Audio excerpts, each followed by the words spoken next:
Hi dear friends, I am Rocky from Touch of Ink Tattoo School and Studio.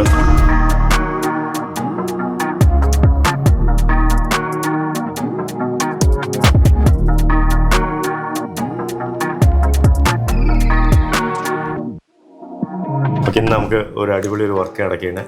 അപ്പം ഈ actually നേരത്തെ ഇവിടെ നിന്നൊരു ടാറ്റു ചെയ്തിട്ടുണ്ടല്ലേ? ലാസ്റ്റ് ഇയർ ഞാൻ വന്നപ്പോൾ ചെയ്ത ടാറ്റു.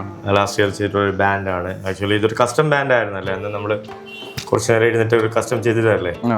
സോഡിയാക് സൈനിൽ ചെയ്തിട്ടുള്ള ഒരു കസ്റ്റമൈസ്ഡ് ആയിട്ടുള്ള ഒരു ബാൻഡാണ്. അതുപോലെ തന്നെ ഇപ്പൊ ചെയ്യുന്ന ഒരു വർക്കും പിന്നെ ഒരു കസ്റ്റമൈസ്ഡ് ഒരു വർക്കാണ്. സൗരവ്, എനിക്ക് തോന്നുന്നത് ഒരു ജിയോമാട്രിക്കൽ ഒരു വർക്കാണല്ലേ? ഭയങ്കര സ്പിരിച്വൽ ടൈപ്പ് ആണ് വരുന്നത്. അതുപോലെ തന്നെ നല്ല ഡീറ്റെയിലിംഗ് ഉണ്ട് അല്ലേ? എലമെന്റ്സ് ആണെങ്കിലും 100 more എലമെന്റ്സ് ഉണ്ട് ടാറ്റു. നമ്മൾ കാണുമ്പോഴത്തേക്ക് ഒറ്റ ഡിസൈൻ ആണെങ്കിലും ഒരുപാട് എലമെന്റ്സ് ഉണ്ട്. നല്ല ഡീറ്റെയിലിംഗ് ഉള്ള വർക്കാണ്. ഒരു ജിയോമാട്രിക് പ്ലസ് ഒരു ഡോട്ടഡ് ഫില്ലിംഗ് പ്ലസ് ഒരു പോർട്രേറ്റ് സ്റ്റൈലിൽ ചെയ്താലാണ് ഈ വർക്ക് നന്നാവുന്നത്. എന്താണ് ഈ വർക്ക് ചെയ്യാൻ വേണ്ടി തീരുമാനിച്ചതിന്റെ പിന്നിൽ എന്തെങ്കിലും? ഇതിന്റെ ആക്ച്വലി കോൺസെപ്റ്റ് എന്ന് പറയുന്നത് ഈ ജേർണി ടു ദി അൺനോൺ എന്നാണ്. ഓക്കെ. അപ്പോൾ നമ്മുടെ എല്ലാവരുടെ ഒരു ഫ്യൂച്ചർ അങ്ങനെയാണോ? നമുക്കറിയില്ലല്ലോ ഫ്യൂച്ചർ. അതെ, ഉറപ്പായിട്ടും. അപ്പം നല്ലൊരു മെന്റാലിറ്റി, നല്ലൊരു സ്പിരിച്വൽ ബീയിങ് ആണെങ്കിൽ നമ്മളത് ഉപയോഗിച്ചിട്ട്, ഇത് ആക്ച്വലി അങ്ങനെയാണ്. നമ്മുടെ നല്ല തോട്ട്സ് ഉപയോഗിച്ചിട്ട് നമ്മൾ ഫ്യൂച്ചറിലേക്ക് പോവുക.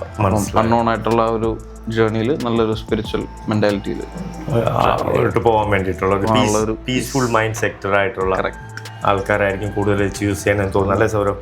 അല്ലേ?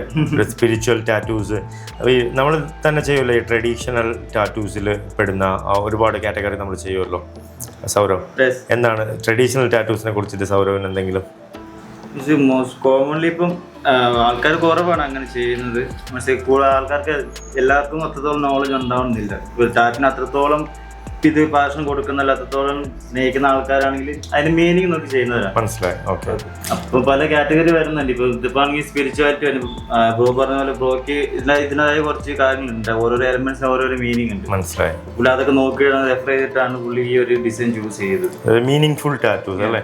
നമ്മളെപ്പോഴും ടാറ്റു ചെയ്യുമ്പോഴും നമ്മൾ ശ്രദ്ധിക്കേണ്ട കാര്യം എന്ന് വെച്ച് കഴിഞ്ഞാൽ നമ്മൾ ഒരു ടാറ്റു എന്നുള്ള ഒരു ഡിസൈന് മാത്രം മുന്നിൽ കണ്ടുകൊണ്ട് ചെയ്യാണ്ട് അതിലുള്ള പോസിറ്റിവിറ്റി, അതുപോലെ തന്നെ ആ ടാറ്റു നമുക്ക് ചെയ്യണോ, അത് എവിടെ ചെയ്യണം, അതെങ്ങനെ ചെയ്യണം എന്നുള്ളതിനെ കുറിച്ചിട്ടൊക്കെ ഒരു ധാരണ നമുക്ക് ഉണ്ടായിട്ട് നമ്മളൊരു ടാറ്റു ചെയ്യുകയാണെങ്കിൽ നമുക്കൊരു റിഗ്രറ്റ് ഉണ്ടാവത്തില്ല. ഒരിക്കൽ ചെയ്ത് കഴിഞ്ഞാൽ അവസാനം എൻഡ് ഓഫ് ദ ഡേ വരെ നിങ്ങളുടെ ശരീരത്തോടൊപ്പം നിൽക്കുന്ന, നിങ്ങൾ ഈ ഭൂമിയിൽ വില കൊടുത്ത് മേടിച്ചിട്ടുള്ള ഒരേ ഒരു സാധനം ഈ ടാറ്റു മാത്രമായിരിക്കും. അതാണ് ഈ ടാറ്റുവിൻ്റെ വേറൊരു കോൺസെപ്റ്റ് എന്ന് പറയുന്നത് അല്ലേ?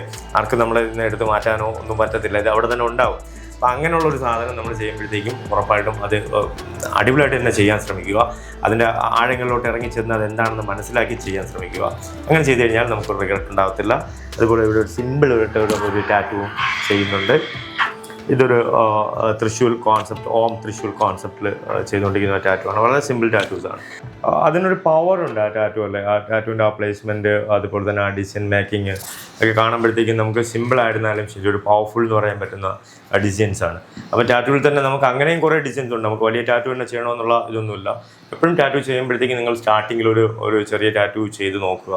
അതിന് ആ ടാറ്റു നിങ്ങളെ ബോഡിയായിട്ട് പൊരുത്തപ്പെടുന്നുണ്ടോ, അതല്ലെങ്കിൽ ആ ടാറ്റൂസ് ചെയ്തതിന് ശേഷം നിങ്ങൾക്ക് എന്തെങ്കിലും മാറ്റങ്ങളുണ്ടോ എന്നൊക്കെ ഒന്ന് നോക്കിയിട്ടൊക്കെ ഒരു നല്ലൊരു ടാറ്റു ചെയ്യുന്നതായിരിക്കും നല്ലത്. അല്ലാണ്ട് ഒരു ഷർട്ടോ പാൻറ്റോ മേടിക്കുമ്പോൾ ഓടി വന്നിട്ട് ഒരു വലിയൊരു ടാറ്റു ചെയ്യണമെന്നൊന്നും ഞങ്ങൾ ഒരിക്കലും റെക്കമെൻഡ് ചെയ്യത്തില്ല അങ്ങനെയുള്ള ആ സംഭവം. കാര്യം അത് പിന്നെ ടാറ്റു ചെയ്തിട്ട് അതിനെ ആലോചിച്ച് വിഷമിക്കാണ്ടിരിക്കുക. ഒരു ടാറ്റു ചെയ്യുമ്പോഴത്തേക്കും നിങ്ങൾ ആർട്ടിസ്റ്റുമായിട്ട് നിങ്ങൾ പ്രോപ്പറായിട്ട് കൺസൾട്ട് ചെയ്യുക, ഡിസൈനെ കുറിച്ച് മനസ്സിലാക്കുക. അതെല്ലാം കഴിഞ്ഞിട്ട് നിങ്ങൾ ഒരു ടാറ്റു ചെയ്യണമെങ്കിൽ ഒരിക്കലും ഒരു റിഗ്രറ്റ് ഉണ്ടാകത്തില്ല. കൂടുതൽ ടാറ്റു വിശേഷമായിട്ട് ഞാൻ വീണ്ടും വരുന്നവരേക്കും നന്ദി, നമസ്കാരം.